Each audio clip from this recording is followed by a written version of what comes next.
Ang tsaa ng lemongrass ay hindi masyadong iniinom ng karamihan, pero kadalasan ito ay ginagawang sangkap sa pagluluto. Ang hindi nila namamalayan ito ay nagtataglay ng nakakapreskong lasa at mga potensyal na mapapakinabangan sa kalusugan. Narito ang ilan sa mga pangunahing benepisyo ng pag-inom ng tsaa ng lemongrass araw-araw. Una, nagpapalakas ng imunidad.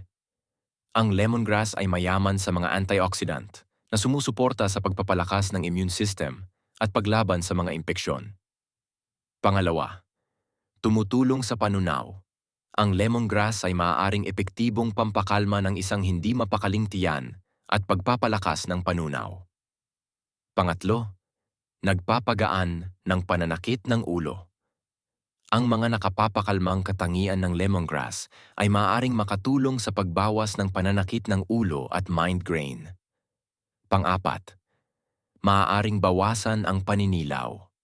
Ang lemongrass ay may mga anti-inflammatory properties na maaaring makatulong sa pagbawas ng pamamaga sa buong katawan. Panglima, nagtataguyod ng pagre-relax. Ang aroma ng lemongrass ay maaaring magkaroon ng epekto na tumutulong sa panggamot sa pagkabalisa at pagbawas ng stress. Sa pangkalahatan, ang pag-inom ng tsaa ng lemongrass araw-araw ay maaaring mag-alok ng ilang mga potensyal na benepisyo, ngunit mahalagang kumonsulta sa iyong doktor kung mayroon kang anumang mga karamdaman. For more videos, please don't forget to like and subscribe. Witwise Wonders.